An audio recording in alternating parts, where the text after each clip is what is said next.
얼마 전 정말 황당한 일을 겪게 되어서 사연을 신청하게 되었어요.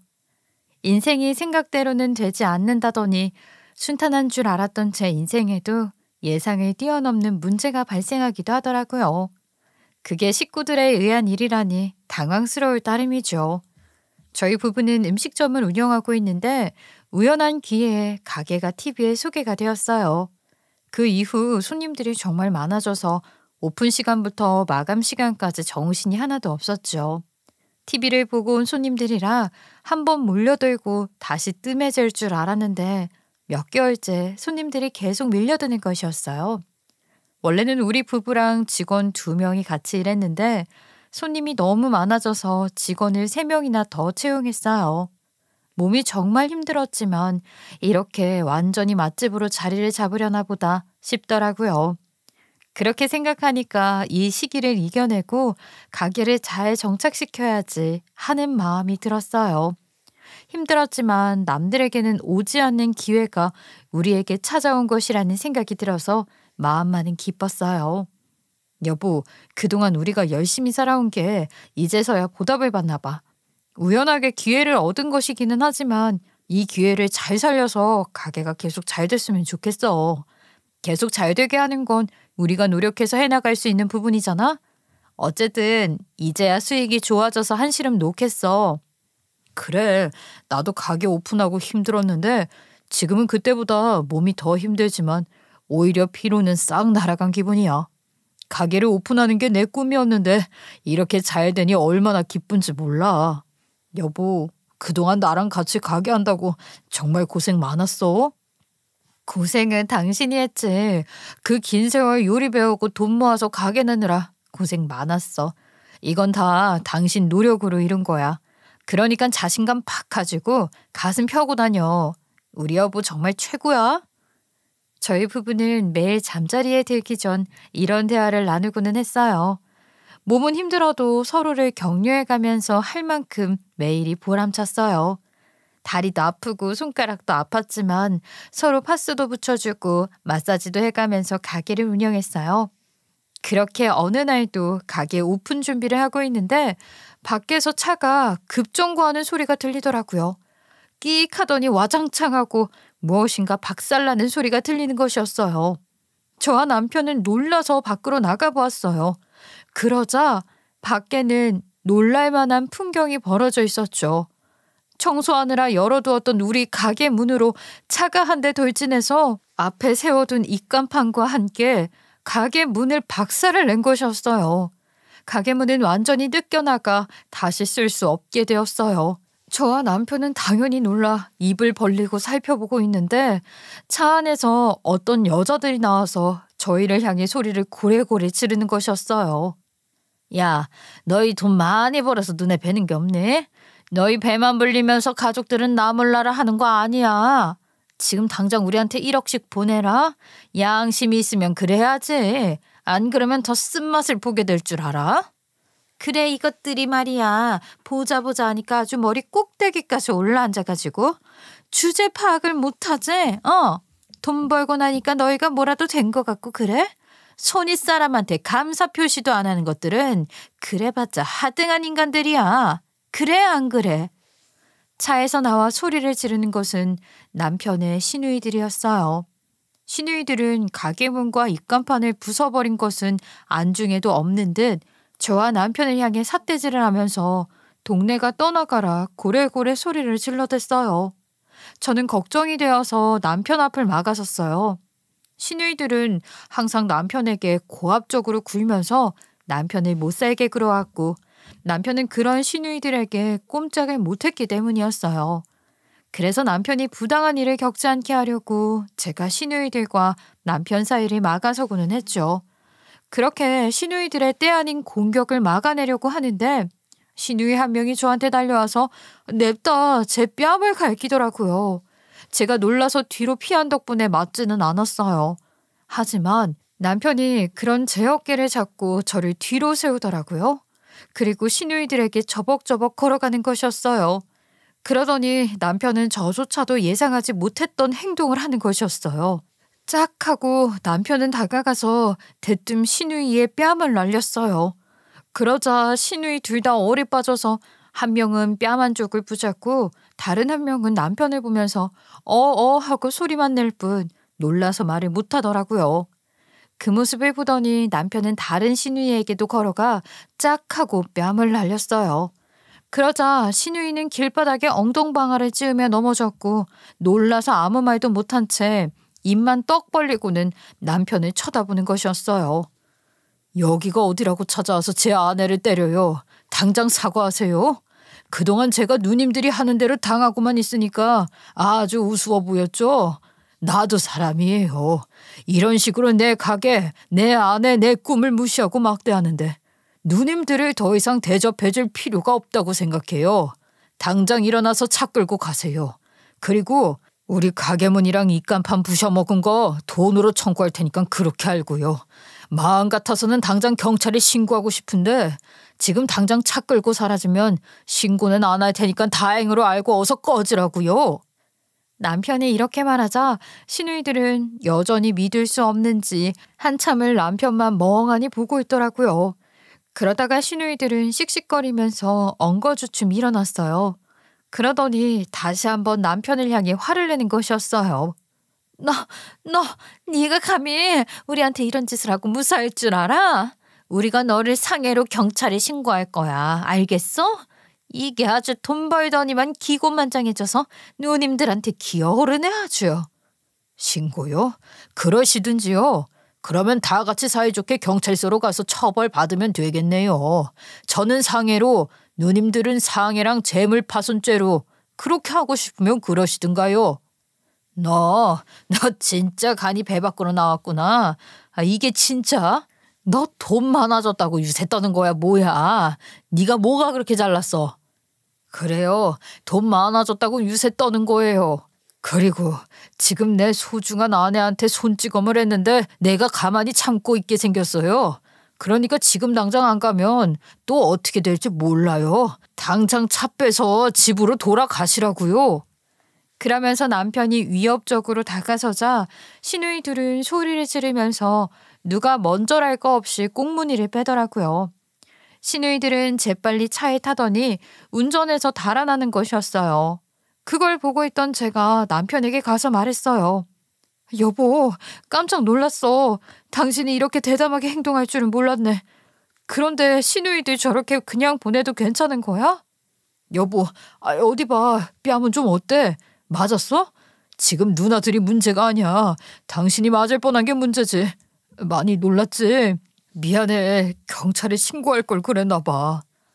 아니야. 안 맞고 피해서 정말 괜찮아. 형님이 뺨까지 갈기려 드니까 좀 놀란 것뿐이야. 그런데 당신이야말로 많이 화나고 놀라지 않았어? 그냥 확 경찰에 신고해버리지 그랬어. 그럴 필요까지 없어. 어차피 이제 곧 내 앞에 와서 잘못했다고 빌게 될 거거든. 아직도 본인들이 뭐라도 된 것처럼 저러는데 곧 깜짝 놀라게 될 거야. 걱정 마. 일단 오늘은 부서진 문이랑 입간판 치우고 오픈 준비하자. 하긴 저도 그렇게 생각했기 때문에 남편의 말을 듣고 도망가는 시누이들의 뒷모습을 여유롭게 웃으면서 볼 수 있었어요. 시누이들은 어차피 끝이 났거든요. 어쨌든 그래도 남매 사이인데 남편이 이렇게까지 시누이들과 사이가 좋지 않은 것이 의아하실 수 있을 것 같아요. 하지만 여기에는 사연이 좀 있었어요. 남편은 제가 처음 만났을 때부터 시누이들과는 사이가 좋지 않았어요. 어떤 식으로 좋지 않았냐면 남편은 시누이들 앞에서는 꼼짝을 못하고 시누이들이 모진 말과 행동을 해도 다 그냥 받고만 있었어요. 시누이들이 시키는 일이라면 다 했고요. 부당한 소리를 들어도 제대로 항의를 한번 하지 못했죠. 어떨 때는 제가 너무 답답해서 뭐라고 한 적도 한두 번이 아니었어요. 야 막내, 너 요새 연애한다고 바빠? 그래서 요새 우리 심부름도 제대로 안 하는구나. 아주 건방져. 니까짓 게 뭐라고 우리 요구를 무시해. 연애하면 다야? 당장 세탁소 가서 우리 옷 찾아오라고. 오늘 오전에 찾아오라고 했는데 왜 아직까지 안 찾아왔어? 쟤는 대학도 못 가서 머리가 나빠서 그래. 그러니까 어제 한 말도 기억을 못하지? 세탁소 다녀오는 길에 백화점 가서 디톡스 주스 세트도 사와. 머리가 나쁘면 몸이라도 부지런하게 써야지. 게을러 터져가지고. 시누이들은 이렇게 매번 저희 남편을 깎아내리고 심부름꾼처럼 부렸어요. 남매 간의 사이가 거친 경우도 있다고 하지만 시누이들과 남편은 그렇게 가벼운 말로 넘어갈 만한 사이가 아니었어요. 시누이들이 남편에게 하는 행동은 남편의 자존감을 짓밟는 폭언이자 난폭한 행동들이었어요. 하지만 남편은 그저 시누들의 말을 따를 뿐이었어요. 그러다가 저와의 약속이 늦기도 해서 제가 남편에게 뭐라고 한 적도 많았죠. 하지만 남편은 워낙 세심하고 내성적인 성격이라 그런지 그냥 누님들이 좀 드세다고 하면서 저에게 미안하다고 할 뿐이었어요. 자기야, 내가 아무리 생각해도 이건 좀 아니야. 그래도 자기의 누나들이라고 해서 내가 말을 아꼈는데 자기한테 하는 말이랑 행동은 거의 신고감이다? 내가 보기에는 자기는 누나들이랑 같이 생활하면 안 돼. 누나들이 자기의 자존감을 다 짓밟아 놓고 상처를 심하게 주잖아. 미안해. 내가 좀 소심하다 보니까 누나들이 나를 챙긴다고 그러다가 좀 과해진 것 같아. 자기랑도 약속도 종종 늦고 걱정시키고 그래서 내가 미안해. 아니, 나는 자기가 걱정돼서 하는 말이야. 약속에 종종 늦는 건 솔직히 별로 상관없어.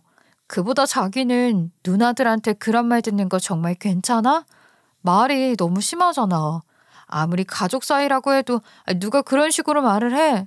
난 정말로 자기가 누나들이랑 좀 떨어져 살면서 거리를 뒀으면 좋겠어. 제가 이렇게 말을 해도 남편은 곤란하게 웃으면서 말을 아꼈어요. 아무리 그래도 가족이라서 그러나 보다 싶어서 저도 남편이 그럴 때는 더 이상 말을 하지 않았죠. 하지만 내성적이고 착한 남편이 누나들의 그런 행동까지 다 참아주고 못된 말을 듣는 게 속상했어요. 하지만 가족이 아닌 제가 더 이상 왈가불가 하는 것도 아닌 것 같아서 저도 참을 뿐이었지요. 그러다가 시간이 흘러 저희 둘 사이에서 결혼 이야기가 나왔어요. 저는 남편의 누나들이 어떤 사람들인지는 알고 있었지만 역시 남편이 정말 좋았거든요. 그래서 시댁에는 할 도리만 다 하고 자주 연락은 하지 말고 지내자는 각오로 남편과 결혼 이야기를 나눴어요. 그리고 남편이 결혼해서 저와 함께 살게 되면 누나들에게 지금 정도로 구박받을 필요가 없을 것 같아서 다행이다 싶었죠. 어쨌든 결혼 이야기를 하기 위해 시댁 사람들을 만나러 가게 되었어요. 그런데 과연 시누이들의 기세가 대단했어요. 얘가 너랑 결혼할래니? 어서와, 반가워. 그래도 좀 똘똘하게 생겼네. 앞으로 자주 얼굴 보게 될 건데 편하게 지내자. 그나저나 아침부터 부엌 현관등 한쪽이 나갔다고 했는데 야, 막내, 너는 아직도 안 고쳤어? 왜 그런 것도 기억을 못해? 너는 네 와이프 될 사람 앞에서도 이렇게 게으르니? 형광등 나갔다고 하면 바로바로 고쳐놔야지. 지금 바로 철물점 가서 형광등 사와서 고쳐. 그 다음에 식사하면 되잖아. 시누들은 결혼 인사를 드리러 온 제 앞에서도 남편을 구박하고 심부름을 시켰어요. 식사 준비가 거의 되어서 다 같이 식탁에 앉으려고 했는데도 말이에요. 그러면서 저한테도 기세 등등하게 굴었어요. 얘가 어디가 좋아서 결혼을 한대? 솔직히 얘 만만해서 골랐지. 해달라는 거 다 해주고 생각 없고 그래서 결혼하려는 거 아니냐는 말이야. 솔직하게 말해도 돼. 사실이긴 하니까. 너도 우리 가족으로 들어온다면서 뻔뻔하게 구는 거 아닌가 몰라? 우리가 만만한 시누이들은 아닐 거거든? 그러니까 알아서 잘해. 알겠어? 저는 처음 만난 자리라서 어색하게 웃으면서 속으로 불편한 감정을 꾹 누르고 있었어요. 시어머니와 시아버지는 그 정도로 남편에게 못되게 굴지는 않았지만 시누이들이 그러는 것을 그냥 두고 보고 있더라고요. 마치 당연하다는 듯이요. 그 모습을 보고 저는 속으로 화가 더 많이 났어요. 제 예비 신랑을 시댁 식구들이 그런 식으로 대하는데 당연히 화가 나지 않겠어요? 그래서 그날 저는 시댁 식구들과 헤어진 뒤 당시 예비 신랑이었던 남편을 붙잡아 앉혀놓고 물어보았어요. 자기야, 자기 식구들이 도대체 왜 자기한테만 이렇게 대하는 거야? 보통 집안에 유일한 남자면 아껴주려고 하지 이러는 경우는 드물지 않아? 그리고 자기는 왜 찍소리도 못하고 그런 말들을 듣고만 있어. 아, 내가 다 속상해. 왜 그런지 말해주지 않으면 나 결혼 못해? 저런 시누이들이랑 어떻게 살라고 그래? 이유라도 알아야 참으면서라도 살지. 진짜야, 나 진심이니까 당장 말 좀 해봐. 자기야, 미안해. 화 많이 났지? 실은 그동안 내 콤플렉스라서 말을 못했는데 우리가 진짜로 결혼을 할 예정이니까 말하는 게 맞는 것 같아. 사실은 말인데. 그러면서 남편은 놀라운 이야기를 해주었어요. 사실 남편은 그 집의 자식이 아니라는 것이었어요. 지금의 시어머니, 시아버지는 친부모가 아닌 양부모이며 남편의 부모님은 어릴 적 사고로 돌아가셨다는 것이었죠. 그래서 친척집에 입양이 되었고 그게 지금의 가족이라고 했어요. 뭐? 그런 일이 있었어? 어머, 난 전혀 몰랐어. 자기야, 그랬구나. 이제까지 생각도 못 해봤어. 그런 줄도 모르고 자꾸 뭐라고 해서 미안해. 내가 그렇게 말해서 자기가 더 마음이 아팠겠다. 아니야. 내가 말을 안 했으니까 자기가 모르는 건 당연한 거지. 오히려 그동안 나를 걱정해 주어서 내가 더 고마웠어. 그러니까 미안해하지 않아도 돼. 그렇게 말해 주어서 고마워. 그런데 나는 역시 이해가 잘 안 되는데 단순히 입양이 되었다고 시누이들이 그런 식으로 행동을 해? 아무리 입양되었다고 해도 평생 함께 살아온 가족인데 어떻게 그렇게까지 못되게 굴어. 그게 내 친척들이 그다지 친절한 사람들은 아니었나 보더라고. 그 당시 어린애를 떠맡기 싫어서 다들 서로 맡아 키우라고 떠밀었나 봐. 그러다가 지금 부모님이 맡게 되었어. 그런데 어른들이 말하는 걸 우연히 들었는데 나를 입양하는 대가로 친척들이 목돈을 걷어서 주었다고 하더라. 지금 가족들이 돈이 아니었으면 나를 받아주었을지는 모르겠어. 그래서 그런지 어릴 때는 내가 뭔가 잘못하면 고아원에 보내려는 걸 여기에서 살게 해주는 거니까 말 잘 들으라는 말을 들었어. 누님들도 그 말을 똑같이 따라하면서 나를 괴롭혔고 그러다 보니까 언젠가부터 나한테 모질게 구는 게 당연해지더라. 나는 자연스럽게 자신감이 없어졌고 가족들 앞에서는 지금도 한없이 작아지고 그래. 그 이야기를 듣고 저는 남편을 꾹 안아주었어요. 남편이 마음 아파했을 어릴 적 모습이 떠오르면서 마음이 어찌나 짠했는지 모르겠어요. 남편은 어릴 때부터 눈칫밥을 먹고 사느라 지금까지도 폭언을 하는 시누이들에게 옴짝달싹 못하는 것이었어요. 자기야, 나는 자기가 그런 일을 겪었을 줄은 꿈에도 몰랐어. 마음이 너무 아프다. 그래도 이거 한 가지는 확실해. 자기는 정말 좋은 사람이고 사랑받을 만한 사람이야. 그러니까 그렇게 자기 자신을 작게 만들지 않아도 괜찮아. 내가 있으니까 괜찮아.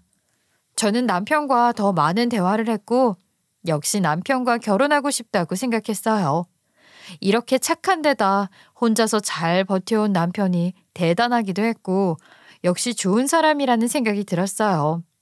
못돼 먹은 시누이들 정도야 명절에나 얼굴을 보고 대면대면하게 살면 될 거라는 생각이 들었어요. 그래서 저희는 결혼을 했고 그 뒤로 시누이들이 남편에게 못되게 굴 때는 제가 남편의 방패막이 되어주었어요. 형님들, 그런 식으로 말씀하시는 거 솔직히 제가 정말 불편해요. 그래도 이제 남동생이 결혼까지 해서 한 가정을 이뤘는데 그런 식으로 막대하시는 건 좀 아닌 것 같거든요. 그것도 아내인 제 앞에서 남편에게 이런 식으로 망신 주듯이 행동하시는 건 좀 아니죠. 이제 한 사람으로 존중해 주시고요. 예의도 좀 지켜주셨으면 좋겠어요. 뭐?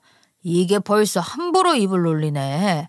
야, 결혼하면 시댁에서는 귀머거리 3년, 벙어리 3년. 몰라? 얘가 어디서 지적질에 훈계질이야. 진짜 어이가 없어서. 아주 열려놨네, 열려놨어. 네가 뭘 안다고 예의를 따지니, 예의는. 우리는 원래 이렇게 지내왔어. 네가 뭔데 이래라 저래라 우리한테 훈계하냐는 말이야. 이거 아주 건방지네. 시누이들은 이렇게 덩달아 저도 미워하게 됐지요. 하지만 저는 크게 신경 쓰지 않았어요. 예상하고 있었던 일이었고 저보다는 남편이 상처받지 않는 것이 우선이었거든요. 저는 남편과 달리 못된 시누이들 정도는 무시해버릴 수 있었으니까요. 어쨌든 그런 남편은 대학을 못 나온 대신 요리에 대한 꿈이 있었어요. 그래서 갓 성인이 되었을 때부터 여러 음식점들에서 일을 하면서 요리를 배웠다고 했어요.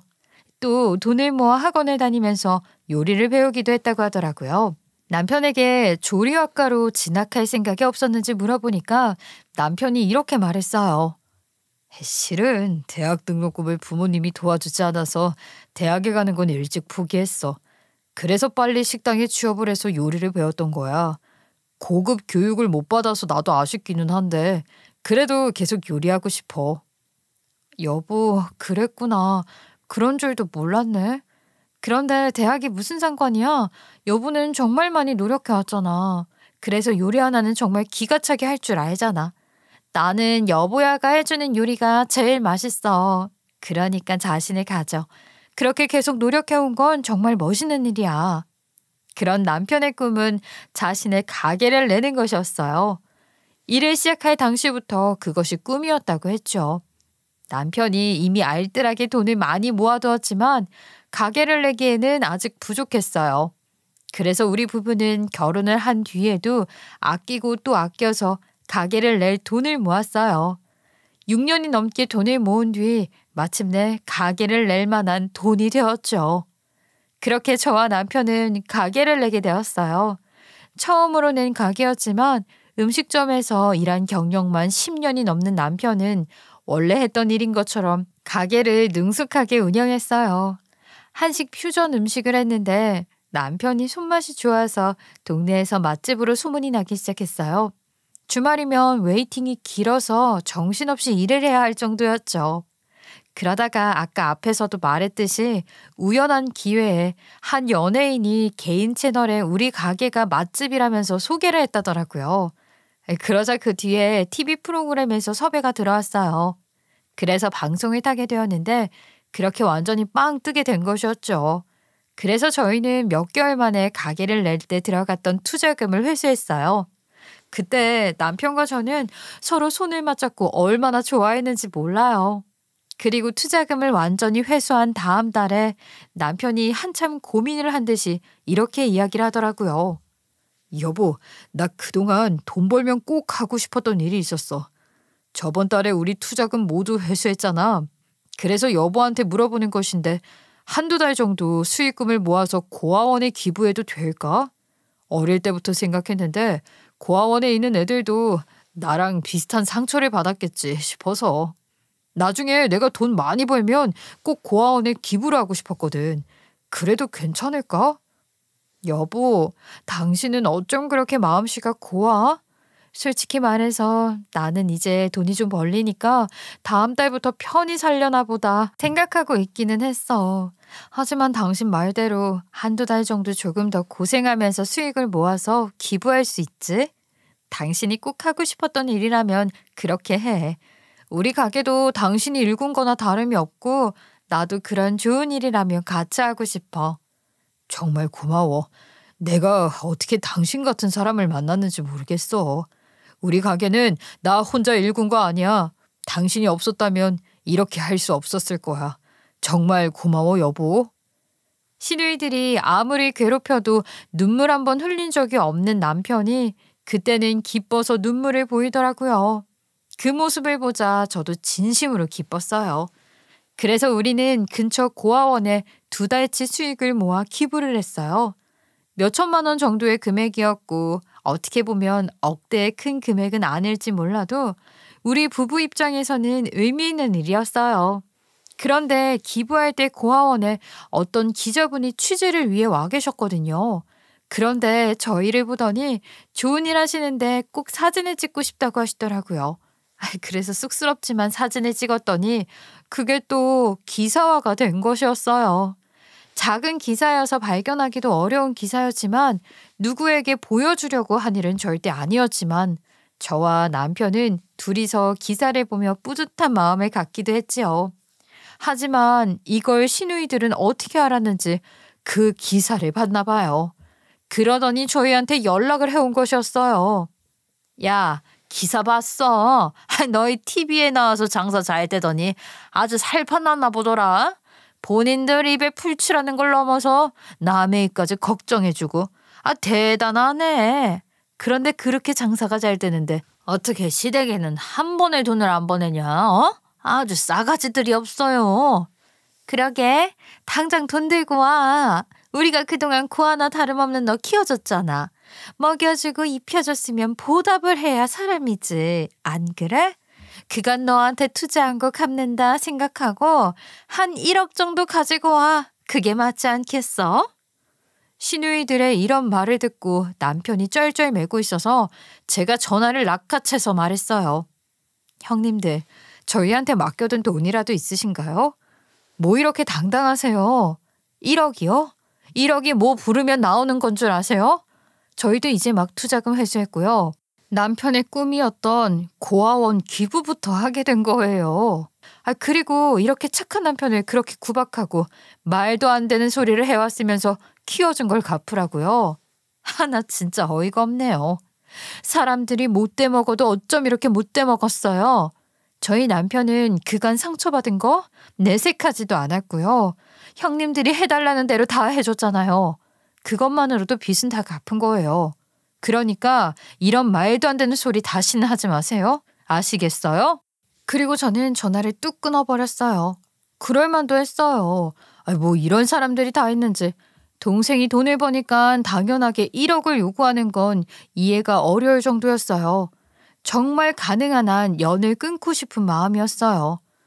여보, 저런 소리 들어줄 필요 없는 거 알지? 앞으로도 형님들이 연락해서 저런 소리 하면 듣지 말고 무시해. 그동안 당신이 참은 것만 해도 충분했어. 알겠지? 나도 이건 누님들이 너무 했다고 봐.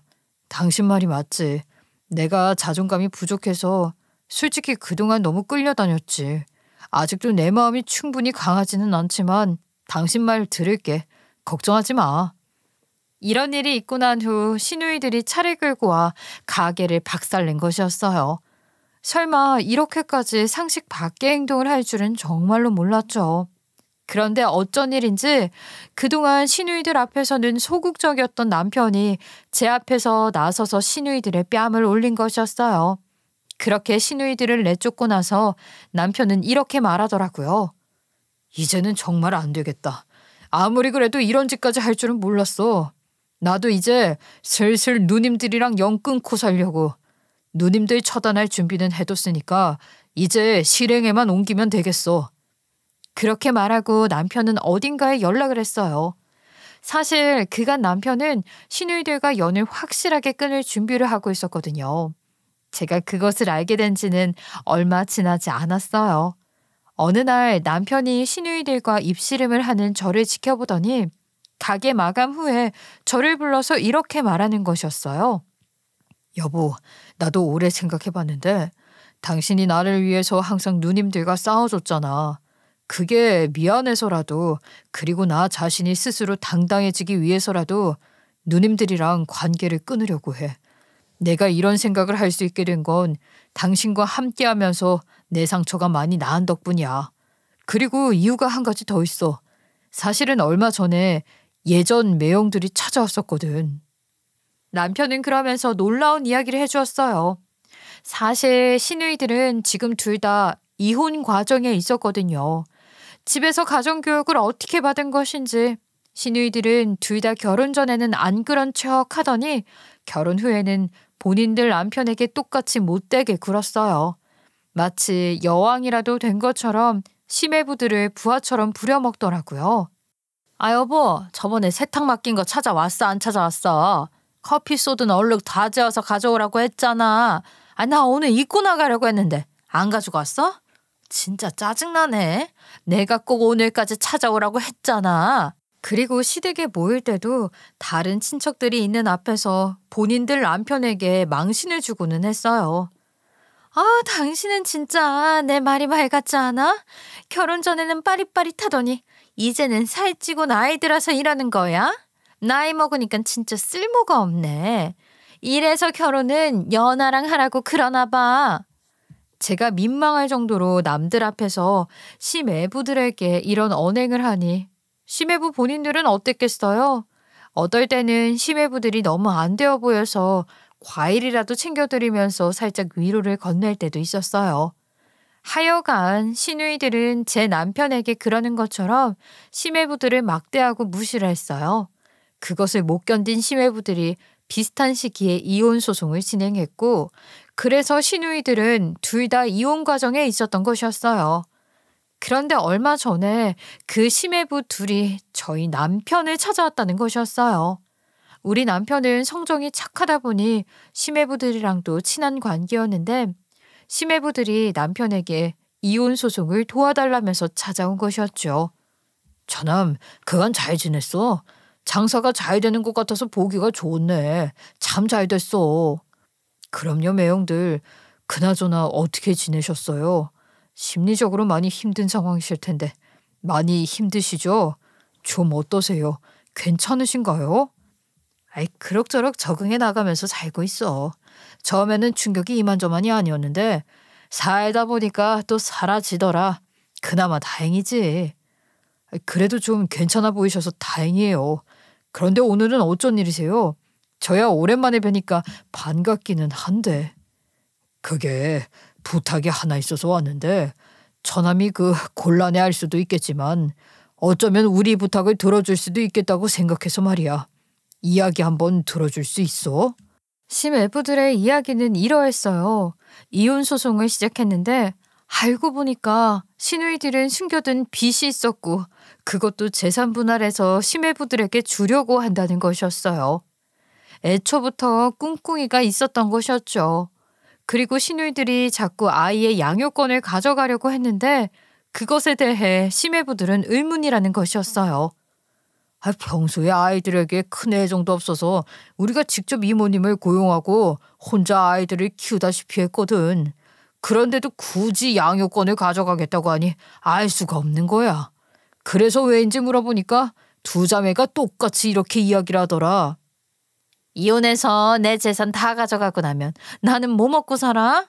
애라도 있어야 당신이 나한테 양육비 꼬박꼬박 보내줄 거 아니야. 그래서 애 데리고 가려는 거야. 뭐 불만 있어? 그래, 내가 낳은 애 내가 데려가서 정당한 금액을 받겠다는데 아무리 남편이라고 해도 회방 못 놓지? 그렇고 말고? 그러니까 그렇게들 알고 있어. 알겠어? 시누이들이 또 이렇게 아나무인으로 나오니까 시매부들의 부탁은 이러했어요. 처남, 혹시 이혼 소송 중에 증인을 서줄 수 있을까? 우리가 아내들한테 얼마나 구박을 당하고 얼마나 말도 안 되는 결혼 생활을 해왔는지 증언을 해줄 사람이 필요해서. 우리 생각에는 말이야, 처남이 가장 잘 알고 있는 사람이라서 부탁을 하러 왔어. 처남이 증언을 해주면 빚을 떠넘겨 받을 필요도 없고 아이들 양육권도 우리가 가지고 올 수 있거든. 사실 나는 아내한테 어떠한 돈도 더 이상 주고 싶지 않아. 아이를 맡기는 건 말도 안 되는 일이고 말이야. 그동안 통장도 뺏기고 내가 버는 돈은 아내가 전부 가져갔는데도 빚을 만들어 왔는데 양육비까지 보내는 건 있을 수 없는 일이잖아. 처남도 그간 누나들한테 정말 구박 많이 받은 거 알아. 처남만 괜찮다면 이번에 증언 한 번만 해줄 수 있을까? 우리 살리는 셈 치고. 시누이들이 보통 표독스러운 것이 아니었지만 본인들 남편에게까지 이런 짓을 했을 줄은 몰라서 놀랄 일이었어요. 남편은 그래서 좋다고 대답했다고 했어요. 솔직히 저도 지금의 아내를 만나서 드디어 할 수 있는 말이지만 누님들은 저한테 가족 같은 사람들은 아니에요. 그렇게 자존심을 빼앗고 짓밟는 사람들은 가족이라고 할 수 없어요. 그리고 저희 가게가 잘 되니까 어찌나 전화를 해서 돈 내놓으라고 하는지 이제 연을 끊어야 할 때라는 생각이 들더라고요. 저한테는 차라리 매형들이 더 친형제 같아요. 말씀대로 증인이 되어서 도와드릴게요. 그래서 남편은 얼마 뒤 시매부들의 이혼 소송의 증인이 되어주었어요. 시매부들은 본인들이 겪은 끔찍한 결혼 생활을 증명할 수 있었죠. 그리고 그 소식이 시누이들의 귀에 들어간 것 같았어요. 그러자 시누이들은 가게로 달려와서 이번에는 가게 앞에 꿇어앉아 남편에게 빌기 시작했어요. 아유, 막내야. 내가 이렇게 빌게. 그러니까 이혼소송 증인 서기로 한 거 좀 철회 좀 해줘라. 내가 무슨 돈이 있다고 이혼해서 혼자 살겠니?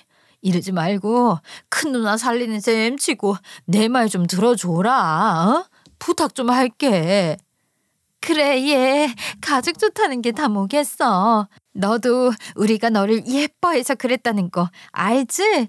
이혼 소송한 남편이 우리 애까지 데리고 간다는데 그러면 나는 뭘 보고 살겠니?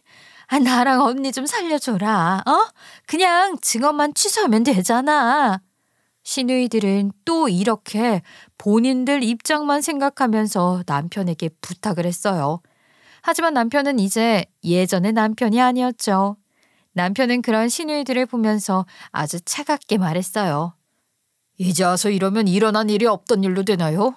누님들이 저한테 했던 행동들이 저를 예뻐해서 그랬다고요. 아무리 그래도 마지막 양심이 있다면 그런 말은 못하죠. 그리고 얼마 전에 차를 몰고 와서 우리 가게 박살낸 건 누구였어요?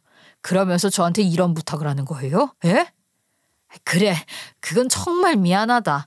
나도 순간적으로 욱하고 화가 나서 그랬어. 아니, 너 생각해봐라. 너 같으면 안 그랬겠니? 내가 그건 잘못했으니까 넘어가자. 그보다 네가 이혼 증언을 한 게 문제라니까. 그거 취소해줘야 내가 살아. 우리가 너한테 뭘 어쨌다고 그래? 솔직히 그럴 만한 일들이었잖아. 그런데 그걸 꼬투리 잡아서 이혼소송에 증언까지 하는 건 너 정말 너무한 거 아니야? 너도 우리한테 너무하잖아. 생각 좀 바꿔보래도. 아니요. 저는 그렇게는 못하겠어요. 아니, 어떻게 그런 생각을 하는지 몰라도 저한테 한 짓은 그냥 넘어갈 만한 일들이 아니라고요. 그리고 무엇보다 저는 매형들이 안쓰러워서 증언 취소는 못해요, 누님들. 이번에야 누님들이 이혼하고 나면 저도 누님들이랑 연 끊을 생각이고요. 그러니까 제발 이번 기회에 본인들이 뭘 잘못했는지 생각 좀 해보세요. 살면서 한 번쯤은 좀 그래봐야 하지 않겠어요? 어쨌든 증언 취소는 못하니까 그렇게 하시고요. 남편이 이렇게 차갑게 거절하고 돌아서자 시누이들은 남편을 붙잡으며 애원을 했지만 소용이 없는 일이었죠. 저는 아우성을 하는 시누이들을 가게 밖으로 내쫓았어요. 야야, 진짜 이럴 거야. 우리가 이렇게까지 하는데 너는 그거 한 번을 못 해주니? 친누나들한테 이러는 거 아니라고. 어쩜 이렇게 못됐어? 너 이제 돈 잘 벌고 잘 사니까 본인만 알지. 어떻게 남이나 다름없는 사람들이 부탁하는 대로 이혼소송에 증인을 서줄 수 있냐고. 우리 생각은 정말 요만큼도 안 하지? 어떻게 이럴 수 있냐? 조용히 하고요. 얼른 나가세요. 본인들은 언제 우리 남편 생각한 적 있다고 그런 소리를 해요. 그리고 뭐? 친누나라뇨. 고아라고 구박할 때는 언제고 이제 와서 친누나를 찾아요? 그만하시고 영업방해 되니까 당장 나가세요. 안 그러면 신고할 거예요. 하도 안 나가려고 해서 영업방해로 신고한다고 하니까 그제서야 나가더라고요. 끝까지 다른 사람의 상황은 고려하지도 않는 이기적인 사람들이었어요. 어쨌든 이제 곧 저런 시누이들을 저희 인생에서 쳐낼 생각을 하니까 속이 다 후련한 거 있죠. 그래서 그 후 시누이들은 이혼을 당한 것은 물론이고 아이의 양육권도 뺏기고 본인들이 만든 빚에 대해서 책임을 지게 되었어요. 배우자에게 말하지 않고 몰래 만든 빚이라 분할을 할 필요가 없다고 판결이 되었거든요. 또 저희 남편은 증언으로 시누이들이 돈을 낭비하고 가정생활에 충실하지 않았다는 것도 충분히 밝혀졌어요. 시매부들에게 시누이들이 폭언을 하고 난폭한 행동을 한 정황도 인정이 되었죠. 그래서 시누이들은 오히려 시매부들에게 위자료를 지급하게 되었고 빈털터리 빚쟁이가 되었어요. 시매부들은 남편을 찾아와 두 손 꼭 잡고 고맙다고 연신 인사를 했어요. 처남 정말 고맙네, 고마워. 덕분에 이혼소송을 완벽하게 이겼어. 내가 그동안 속이 새카맣게 타들어갔는데 아유, 이제서야 좀 웃을 수 있겠어. 덕분에 우리 애도 계속 함께 있을 수 있게 되었네. 다 자네 덕분이야. 이렇게 극적으로 소송해서 이길 수 있을 줄은 몰랐어. 정말 처남이 없었다면 어떻게 되었을지 상상도 안 간다. 혹시 우리가 앞으로 처남을 도울 수 있는 일이 있다면 무엇이든 도울게. 정말 고마워. 혹시 조카들 보고 싶으면 언제든 연락하고. 아유, 매형들이 소송에서 이겨서 저도 얼마나 기쁜지 몰라요. 그리고 이걸 계기로 저도 누님들이랑 연을 끊었어요. 아유, 진작에 이렇게 할 걸. 이제라도 연을 끊어서 얼마나 다행인지 몰라요. 매형들도 정말 고생 많으셨어요.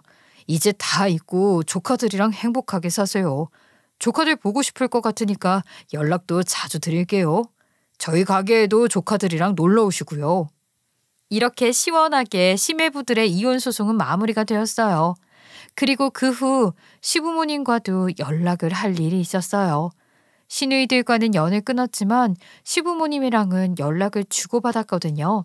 그런데 시부모님이 어느 날 남편과 저에게 이렇게 말씀을 하시는 것이었어요. 아들아, 너 어쩜 그럴 수 있니? 네가 너희 누나들을 밀고 했다며. 그래서 우리 딸들이 이렇게 이혼하게 된 거 아니냐? 아이, 너도 참 정이 없다. 누나들이 너한테 항상 그렇게 신경을 써줬는데 아이, 어떻게 그러니 어떻게? 우리 가족이 너 키우느라 고생한 걸 너는 몰라서 그러지?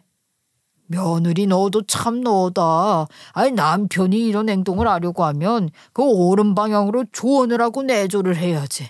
이런 짓을 하도록 그냥 뒀어. 좋은 아내라는 건 말이다. 남편이 그릇된 행동을 하려고 하면 좋은 방향으로 인도를 해야 하는 거야. 아니, 네가 그렇게 하지 않아서 지금 너희 형님들이 둘 다 이혼하게 되었잖냐? 안 그러냐? 시누이들이랑 연을 끊고 나니까 그간 가만히 있는 줄 알았던 시부모님이 나서서 저희 남편을 타박하시더라고요. 마치 남편은 계속 타박을 받아야 한다는 듯이 말이에요.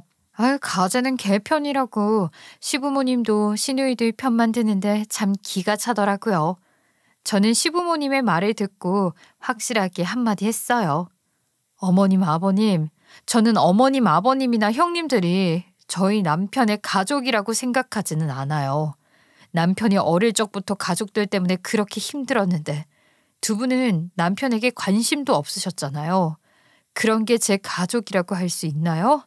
그리고 형님들이 남편을 괴롭힐 때 어떻게 보호도 안 해주시고 방치를 하셨어요? 부모라면 적어도 형님들 행동이라도 바로 잡아주셨어야죠. 두 분은 그냥 그동안 저희 남편을 차별하면서 같이 구박해 오신 것이나 다름이 없어요. 지금도 형님들 이혼한 것만 눈에 들어오시나 본데 형님들이 어떤 사람들인지 그것부터 생각해 보셔야 할 것 같아요. 저희는 이런 이야기 들을 이유가 없고요. 불편하시면 앞으로 연락 안 하셔도 됩니다. 저희도 불편해서 연락 안 드리려고요. 그래서 저희는 더 이상 시부모님한테도 잘할 필요가 없겠다는 생각이 들었어요. 그래서 연락을 끊기로 하고 그동안 꼬박꼬박 보내던 시부모님 용돈도 끊어버렸어요. 그런데 웃긴 게 남편이 시부모님 용돈을 다 끊고 나니까 그제서야 저희한테 미안하다면서 연락을 하는 거 있죠?